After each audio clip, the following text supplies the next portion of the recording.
Hello again. I'm sorry it's been such a long time since I've done one of these videos. Life's just coming at me fast, so I've had to focus on other things, but I wanted to come back on by request from Buddha Tatsun Tarot, my lovely friend, who wanted to see if I could do the Pathfinder Oracle deck, a flip through of those, just because it's new.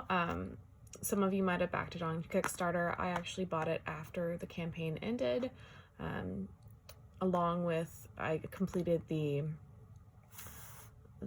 trilogy decks because I had the wooden tarot. This is from Skullgarden by Andrew Swartz, but I had the wooden tarot already. So when I saw the Pathfinder Oracle, my friend Logan had it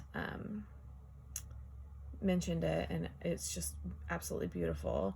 So I decided to get that, and I saw that with the wooden tarot, Adam also had the Earthbound Oracle and the Seeker's Lenormand. So the three decks together, all painted on wood, made like a trilogy. So of course, when buying this, I had to buy the other two as well. This deck is so unique and so cool.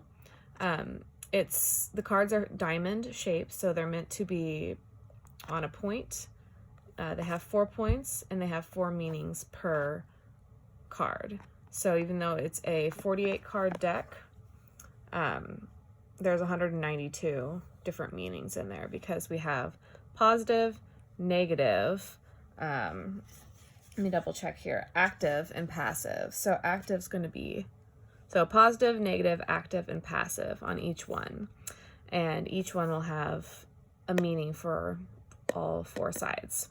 So I wanted to go through the deck. I just got it, so this is pretty new for me as well. We'll do some first thoughts and what I see from the cards. Just kind of go through that really quickly. I first wanted to do just for one card, because I'm not going to read all 192 different possibilities, but I will take the bat, which is the first card, and look at the different corners so we can see what all of the meanings mean. So positive is the full moon, and positive for the bat is, bat hears all and never misses a single wing beat. People are fascinated with your unusual methods and can't deny your results. Bat tells you to hone in on your goals and never let them out of range. So pretty cool. Kind of playing on the bat's sonar and ability to hone in on things that, you wouldn't think that you'd be able to see. Negative, which is like a new moon, is what that looks like to me, is people fear what they don't understand, and you may find it hard to find your place among the status quo. Your methods may seem erratic and may be unnerving to some. Your perspective is often difficult to explain to others. And I love that for the bat, because bats are very misunderstood. I feel like people think they're scary or gross. There's the vampire bat misconception. They're not going to come and bite you. They mainly feed off of, I think, cattle. I don't know.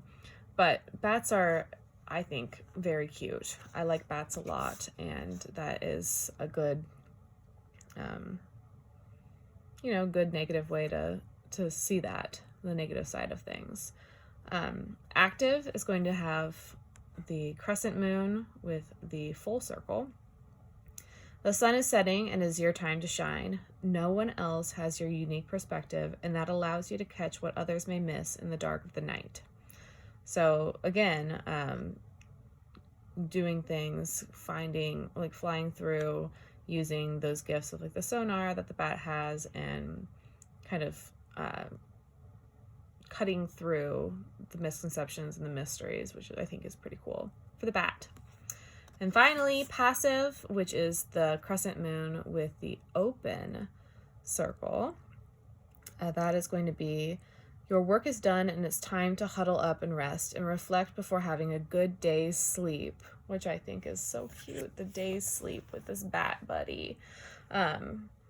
But that kind of gives you an idea of the kind of meanings that are paired with the four corners for the card. So it's definitely going to be surrounded by, among or surrounding the meanings and the traditions and everything for the creatures and places and ideas that are on these cards. So let's go ahead and take a look into the deck, and I'll just give you some of my thoughts. So yeah, the bat, beautiful. I love the way that Adam does eyes. A lot of times he'll put a third eye in there, and they're almost realistic, but then they have like that fantastical side of things. So there's the bat.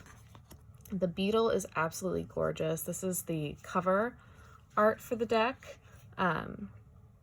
I love the wings outspread, the horns, the kind of arid background. If you look at the negative side, it looks like he's coming towards you, and then it looks like there's a mountain behind, but the colors are gorgeous for this as well. I'm blown away actually by the use of color in this deck.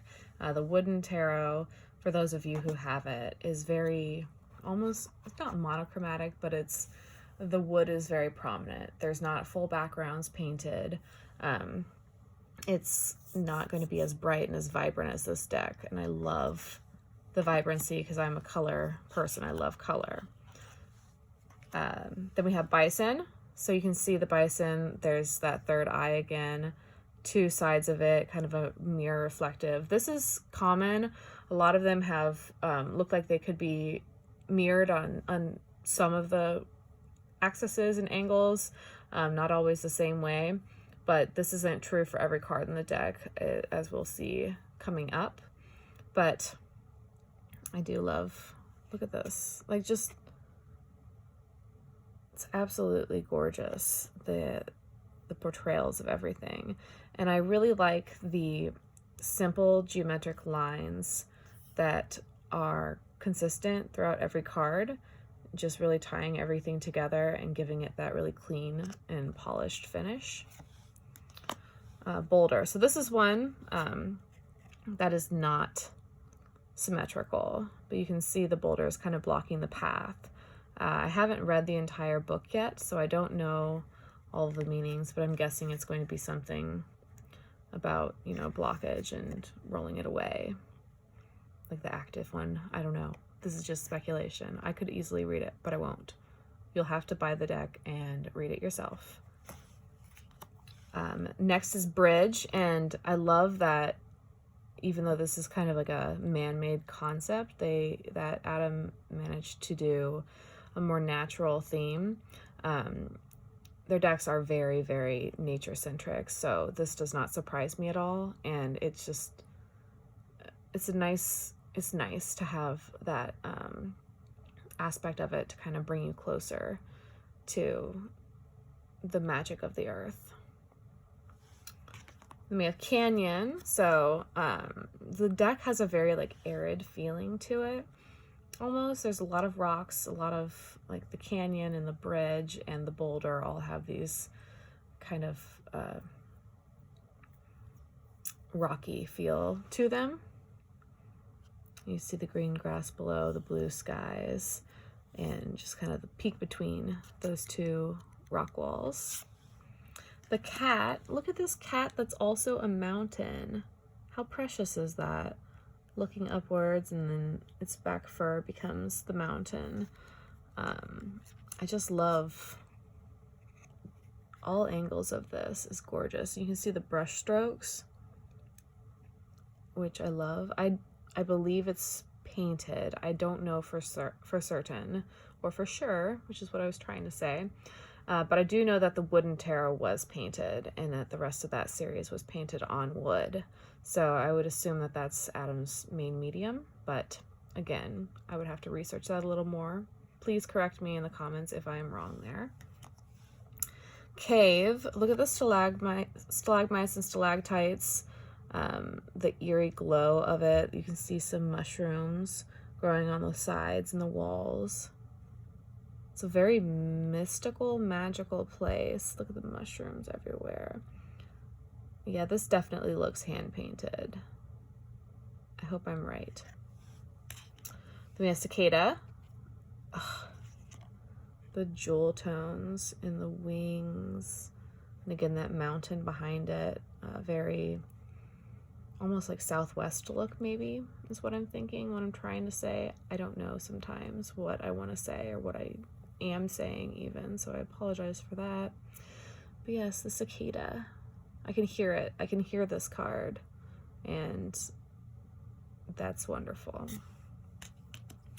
And then Companion. Look at this creature that they're writing. I don't know. I love it.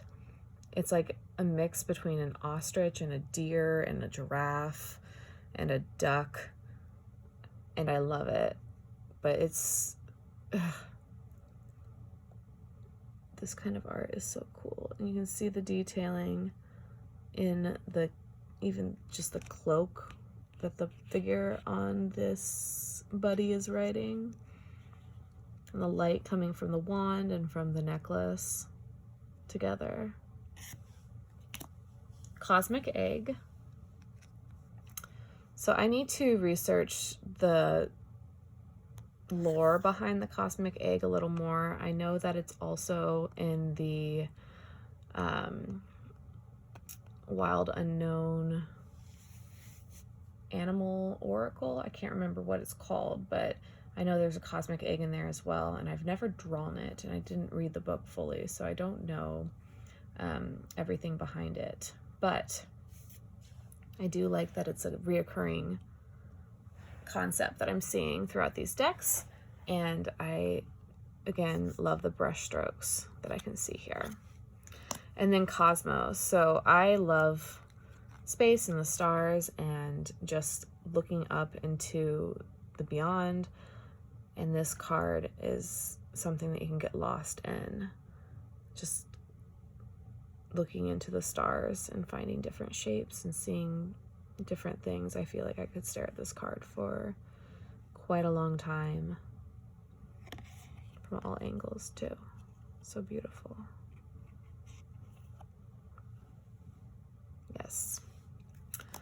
Oh, Coyote. Okay, so I like this. Their shoulders almost turn them into a little heart. So I don't know.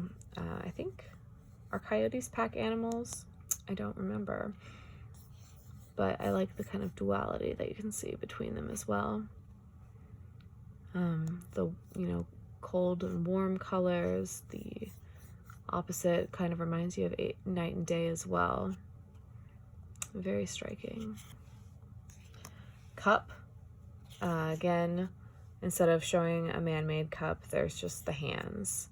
And typically you don't see a lot of people in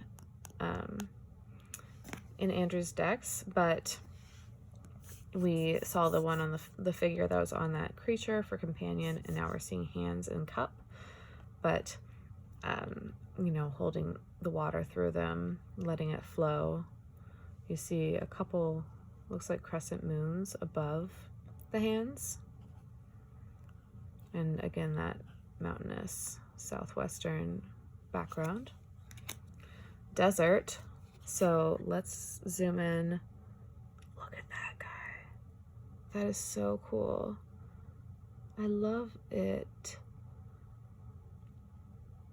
The antlers, the staff, it looks like maybe a bird coming to them. I don't know. The double moon, just the sand dunes. How it's at night, so it looks cool, not too hot like you would think of a desert typically. And yeah, this is a really, I can't wait. I usually don't, like, sorry, I don't know if this is like taboo or good or bad. I typically don't dive into the guidebooks front to back. That's not my style. I'd rather, look it up what I need to and then rely on intuition. But I think I need to read this guidebook fully just to see all of the different aspects of this deck and how they come together, because I just love the whole vibe that I'm getting so far from it.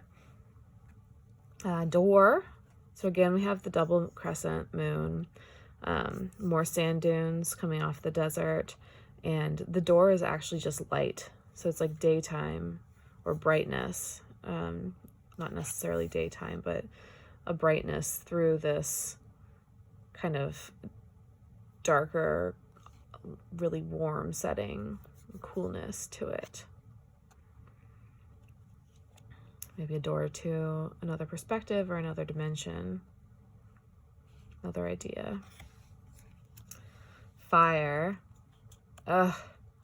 The mountain and the fire behind it. It's silhouetted, which I love.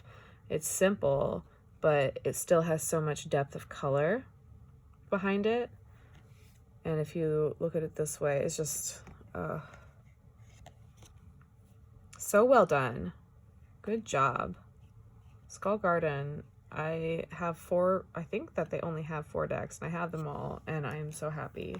Next time one of them comes out, or, you know, Adam comes up with a new concept, I'm absolutely going to either back it or, I don't know, pre-order, whatever they decide to do, if it's Kickstarter again. But I'm so excited. I love this. Flood. So what do we have down here? Are they pillars? Are they like rocks, but it looks like the water is kind of rushing towards it? There's a big wave up there that mimics the mountain motif that we've been seeing. Also down here, this looks like a little mountain. Oh, so gorgeous. I love the colors on this card too. How, you know, they have that like warm chocolatey brown almost with this sea colors, and then it goes down to a deep purpley indigo blue situation. Love it. Oh, there's a couple cards in here that are really colorful and like rainbowy, and I love rainbow, so I love these cards. But flower, just the colors of it, it's like a lotus but colored more. Yeah, it's definitely like, this is definitely Southwest. And I love that it's more symmetrical than some of the other cards. I love the symmetry. I love symmetry. I love silhouettes, simple things. And then also crazy detailed rainbows. So I'm all over the place. But yeah. And if you look at it from different angles, it's beautiful no matter how it comes up. Very gorge. Oh, the fox. Again with the third eye in the center, the double head. This time it's just kind of snouts because the ears, just one set of ears. Fox seeing, you know, with that third eye. So pretty. And if you turn the fox over, their fluff, the fur on their necks, almost like that mountain again. So we definitely have consistent theme. The fruit is a mushroom, which I love. I didn't discover my love for mushrooms until I was an adult, but I absolutely love them. They're delicious, and they're also so magical and beautiful. There's so many different kinds. So I love that the fruit is a mushroom with a full moon coming up behind it.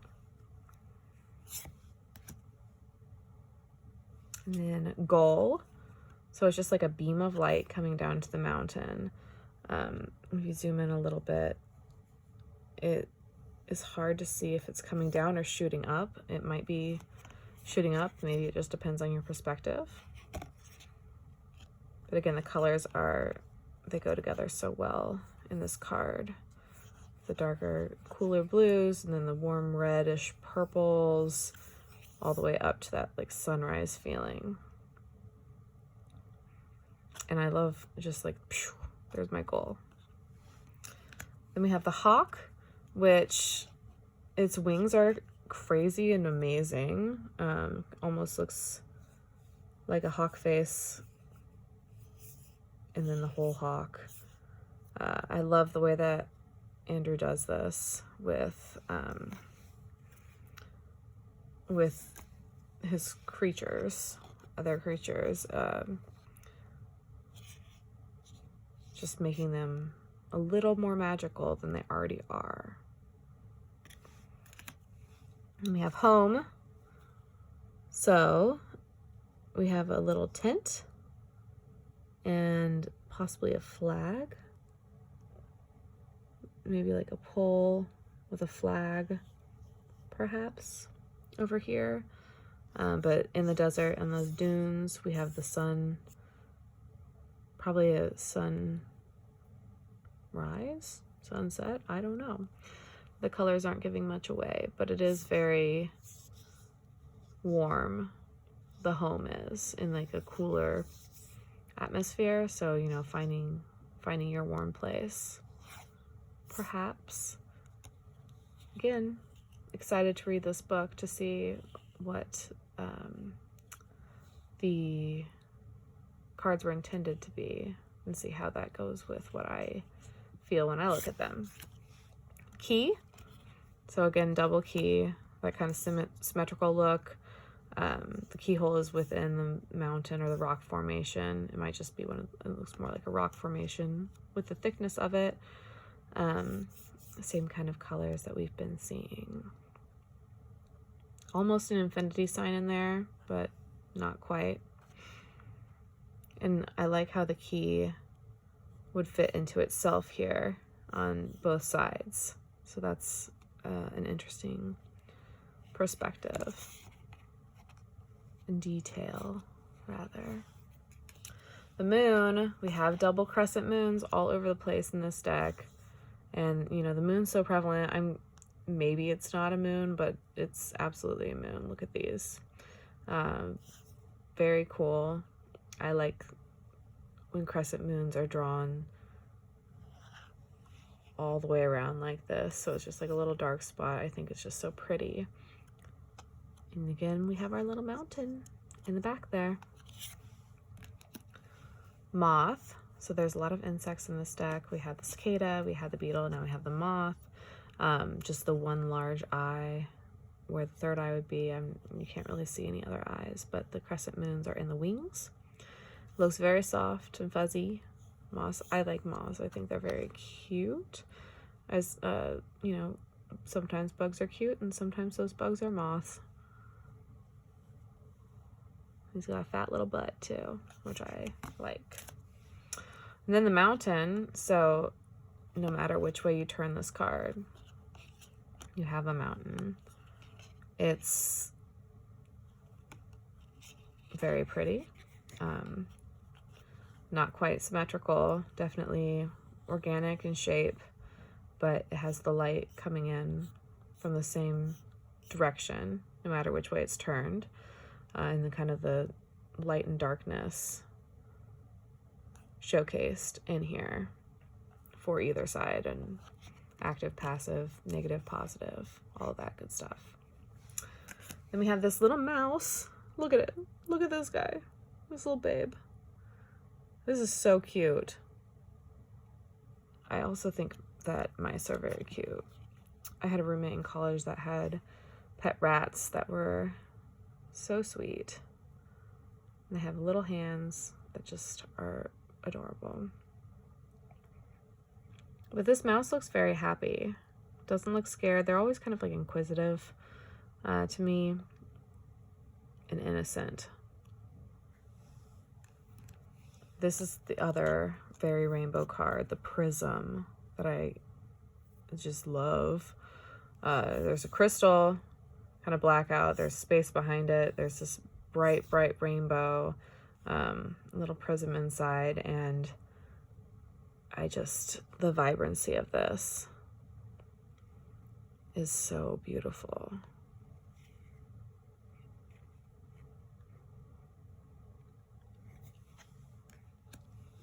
And quill, so we have the feathers crossing each other with a drop of, it almost looks like blood. It doesn't look like ink, it looks like blood, but I don't know for sure. Mountains behind it, nice contrast, vibrant colors, very visually appealing deck in general. The Raven, I actually just, once Buddha Tats and Tarot asked if I would do one of these videos, I decided to pull this card for today since I had been slacking and did not get to it this morning, or from this deck. And this is actually the card that I pulled. I don't know how many of you follow me on Instagram, but every day I have a card that I like to pull from a deck, a different deck, for my ginormous collection. And this is the one that I pulled today. And I love ravens. I like birds a lot, and the messenger aspect of the raven, just how it's, I feel like it's a mysterious bird, and they're very intelligent too. These are super cool. The negative one's eyes kind of glowing a little more than the positive one. There's a little more like a light coming this way if you look at it. At the road, so we have, this is maybe the most man-made thing in here besides the little tent and home and the clothes from the figure riding the creature and companion. But we actually have a road. You see the yellow lines in the middle, so definitely a man-made road, not like a path. I kind of expected to see when I first opened it up and flipped through, you know, just kind of maybe a field or whatever, prairie, not a prairie, but with like a animal tracks running through it. But it's actually man-made. And we have the double crescent moons again, and it's another night scene. The coolness. Salmon. I don't remember off the top of my head which decks have it, but the salmon is pretty prevalent in Andrew's decks. I know that, you know, there's the fish in Lenormand. I think that it's a salmon again in the Earthbound Oracle. But I'd have to double check to see, because I don't remember everything. But yeah, the salmon, there's definitely some movement going with the way that this is painted. As we know, salmon don't sit still. They're moving. They will swim up a waterfall. They don't care. They're busy. They have to get to where they need to go. Then we have a seed, which is germinating. There's some buds coming out and light coming from within, you know, that growth opportunity, the new beginnings that are promised with this are beautiful, very positive, uplifting. I don't know what the negative would be, maybe not growing, not budding, which would be very sad. Very cute seed, almost like a little alien pod. I love seeds. And then we have a sheep. It looks more like a ram. This is a very Aries vibe to me. Again, with that extra eye right in the middle. Another heart. I'm seeing a lot of love today, which is something that we all need more of. But yeah, I like that the sheep isn't like a little fluffy white one that has more of like a stupid and helpless vibe to it. This is not a sheep that you'd want to mess with because you'll get like knocked down. Get it. The shell, I don't know, is this a nautilus shell? I don't know my shells as well as I wish that I did, but again, we have like the almost symmetrical, but not quite, but still very very like fractal like in this card. And okay, so what the paint brushes, the brush strokes kind of remind me of is a fingerprint, like a really giant, like a giant person's fingerprint. Maybe it's just this one because of the color, but the contrast, but yeah, the shell. The sky, look at that cloud and look at the mountains that are on either side. You could be like at the bottom of a canyon looking up, or you could just, you know, take it as 4 separate mountains. There's, you know, a lot of ways to look at this and kind of reimagine it, just like if you're looking in the sky and finding pictures in the clouds.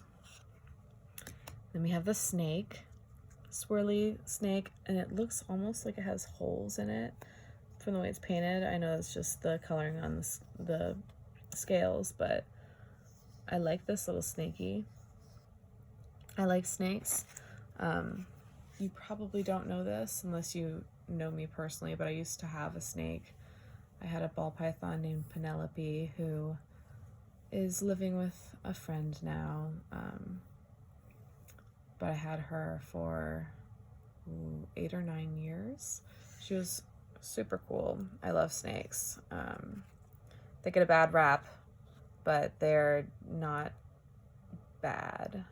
They're very cool, and they're just an interesting companion to have with you. Snow.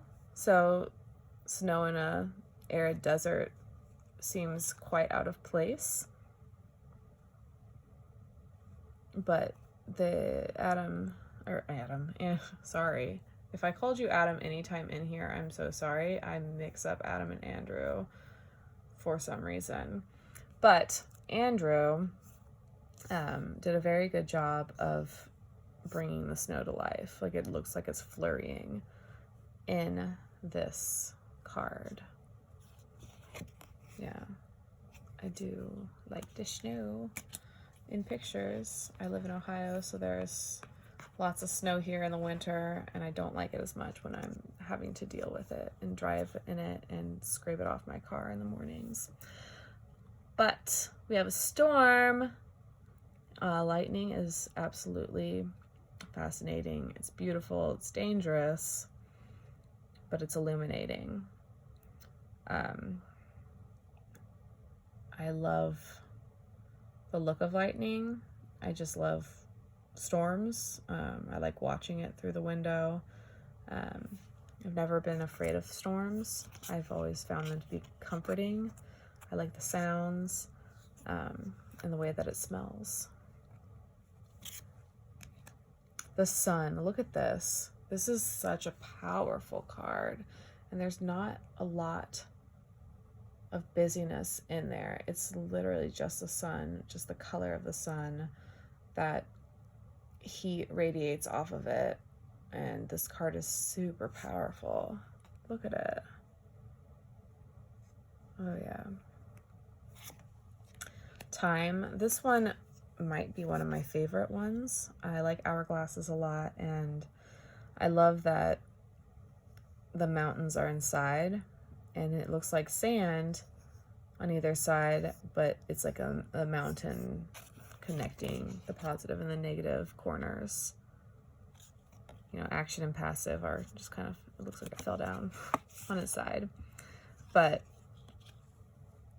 yeah, I like the circular dots around it, kind of mimicking that geometric shape on it anyways, and I just love how it really does look three-dimensional and rounded with the paint technique, and how the mountains are inside with the desert, and like this could even be a mountain with sky, and then you see a mountain at the bottom with like a red sky, and it's kind of almost trippy how it changes. And we have the tortoise, which the tortoise shell looks like a mountain range. It also kind of reminds me, I don't know why, of like a larvae, I don't know, with the way that the bottom of the shell looks, and I might just have bugs on the brain from the other insect cards that are in this deck. And I like that we have a double sun this time. We see so many of the double moons, and you know, maybe it is a double moon again, but I think like with the coloring of this one is probably a double sun. Just bringing that fiery aspect to it, and the light. Tower are these super cool organic looking structures. The windows and doors kind of look like little faces, and excuse me, it looks like a really cool city that you see with, like, I don't know, maybe like a fae or something even, which doesn't, really fit the theme of the rest of the deck, but there is that fantasy aspect to it. And this is very fantastical. The tree, is it a bonsai tree? Maybe. Is it just one of those ones that grow in the desert that are kind of like, what is this word? Like scrunchy, swivelly, bendy, trying to, hold on tight as they can within the elements. I don't know. I do know that I like it. I like how twisty it is and how full the top is. It looks like it's, had to fight for every minute of its existence, and it's been around for a long time because it's thick. Beautiful tree. Even upside down, negative, still looks cool. UFO. So again, we have all these planets up there. We have a few of them. There's stars. Maybe they're just other UFOs in the distance. I don't know. Very, I am very excited to read this card, to see what Andrew has to say about the UFO. I'm also glad I'm on my last card because my throat is getting dry, because I never remember to bring water to these, and I talk so much that I can't even do it anymore. I don't know. But yes, the UFO, and then finally the whale. And look at the extra little fins that this whale has and how happy it looks. My son loves whales so much, any kind of sea creature. So I'm going to show him this card tomorrow when he wakes up, because he's sleeping right now. And I know that he's going to love the whale because he's a big whale fan. So thank you for sitting through. I'll try to do some more of these so that they're not quite so spaced out, but please forgive me if I don't post as often as I should and as often as I want to. But until next time, I will see you later.